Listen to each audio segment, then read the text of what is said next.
რუსეთ-საქართველოს ურთიერთობა მე-11 საუკუნიდან დაიწყო, როდესაც გიორგი მთაწმინდელმა ბერად აღკვეცა კიევ-პეჩორის მონასტრის დამაარსებელი მამა ანტონი და როდესაც ქართველმა ხელოსნებმა ბერძნებთან ერთად უდიდესი წვლილი შეიტანეს კიევის წმინდა სოფიას ტაძრის შენებაში. თუმცა მე-11 საუკუნეში რუსეთი ანუ რუსი მხოლოდ კიევის მიმდებარე ტერიტორიას ეწოდებოდა, ხოლო თანამედროვე რუსეთის მიწა-წყალი მონღოლოიდური ტომებით იყო დასახლებული. მე-12 საუკუნეში საქართველო მსოფლიოს უძლიერესი სახელმწიფო იყო და მუსლიმანი მბრძანებლები საქართველოს მეფეებს უწოდებდნენ უდიდეს მეფეს, ქვეყნიერებისა და სახელმწიფოს სიდიადეს, იესოს მიმდევართა მფარველს, კეისართა მძლეველს, დიდებული ჯვრის დამცველს, ქრისტეს მოწაფეთა გვირგვინს, გურჯის, აფხაზის, შაქის, ალანისა და რუსის მეფეთა მეფეს. საქართველოს სამხედრო მინისტრსაც, ანუ ამირსპასალარს, შესაბამისად ამირათა თვითმყრობელს, აფხაზისა და შაქის ფალავანს, არმენიისა და რუმის მარზპანს, ალანისა და რუსის სარდალს უწოდებდნენ. მე-12-13 საუკუნეებში ევროპისა და აზიის დიდი სახელმწიფოები რუსეთსა და ხაზარეთს, ანუ თანამედროვე რუსეთის ტერიტორიას, საქართველოს ვასალურ სამფლობელო სივრცეთ აღიქვამდნენ.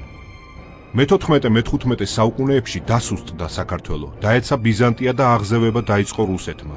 წმინდა კირიონ კათოლიკოსის სიტყვებით, რუსეთის პოლიტიკური აღზევება შედეგი იყო მართლმადიდებული აღმოსავლეთის, ანუ საქართველოსა და ბიზანტიის დაცემისა.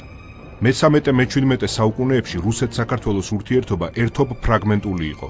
როდესაც შაჰაბაზი 1614-17 წლებში საქართველოს აოხრებდა, პარალელურად ფინანსურად ეხმარებოდა შვედებს, პოლონელებსა და ყირიმელი თათრებისაგან იავარქმნილ მოსკოვის ქვეყანას.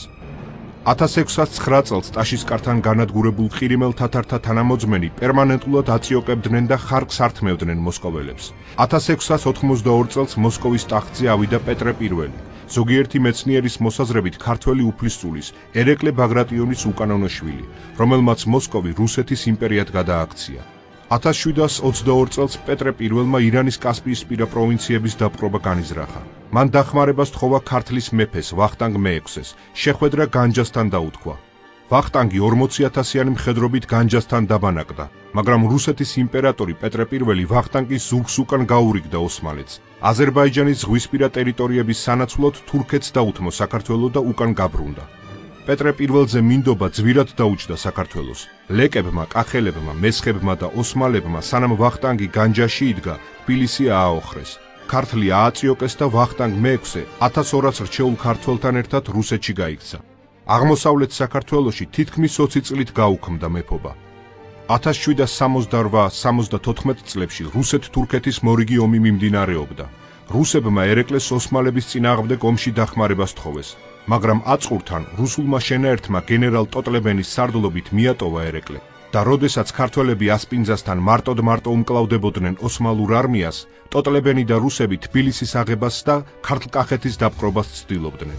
ამჯერად ერეკლემ თურქებიც დაამარცხა და რუსებიც განდევნა, მაგრამ დადგა 1782 წელი. თურქეთმა ერეკლეს სუვერენიტეტი სცნო დასავლეთ საქართველოზე და ტრაქტატი დადო საქართველოსთან, რომლის თანახმადაც ამიერიდან ერეკლეს კავკასიის ქედს-გადმოღმა აღარ უნდა გადმოეშვა რუსეთი. ამან შეაშფოთა პეტერბურგი, რუსებმა პოტიომკინის მეთაურობით აამოქმედეს თავისი აგენტურული ქსელი. ერეკლეს დაუპირისპირეს მოღალატე თავადები, ტახტის მაძიებელი ბიძაშვილები და ბოლოს ქართლის ტახტის დაკარგვით დაშინებული ერეკლე, რომელიც მართლაც არალეგიტიმურად მეფობდა ქართლში, აიძულეს გეორგიევსკის ტრაქტატი დაედო. 4 წლის თავზე 1787 წელს, როდესაც განახლდა რუსეთ-თურქეთის ომი, რუსებმა კვლავაც მარტო მიაგდეს ოსმალთა წინააღმდეგ საქართველო და კავკასია დასტოვეს.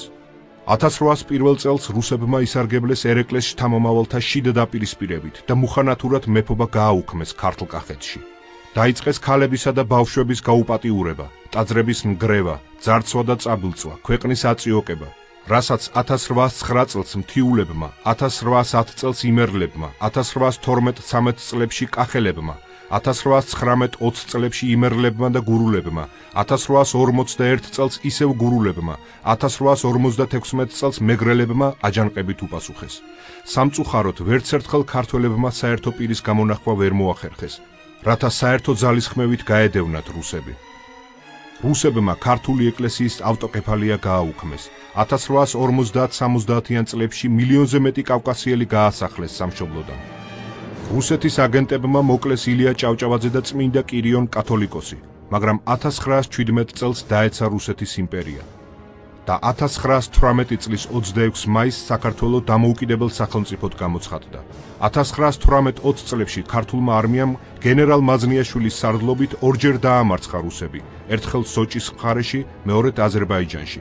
წესითა და რიგით ჟორდანიას მთავრობას უნდა გაეთვალისწინებინა ვახტანგ მე-6-ისა და ერეკლე მე-2-ის მაგალითები და აღარ ნდობოდა რუსეთს, მაგრამ სამწუხაროდ კიდევ ერთხელ ენდნენ ქართველი პოლიტიკოსები რუსებს და ამით კიდევ ერთხელ მოუღეს ბოლო ქართულ სახელმწიფოს. 1920 წლის 7 მაისის რუსეთ-საქართველოს ხელშეკრულების თანახმად საქართველომ თავი ნეიტრალიტეტის რეჟიმში ჩაიყენა და რუსეთის საამებლად უარი უთხრა ბრიტანეთსა და საფრანგეთს სამხედრო პარტნიორობაზე. ამის შედეგი იყო 1921 წლის ტრაგედია და 70 წლიანი რუსულ-ბოლშევიკური მონობის უღელი.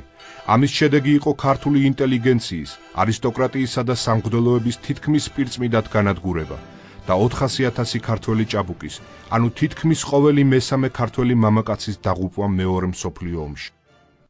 1722 წლიდან 2008 წლამდე რუსეთთან პოლიტიკური პარტნიორობა საქართველოსთვის ეროვნული კატასტროფის ტოლფასი იყო.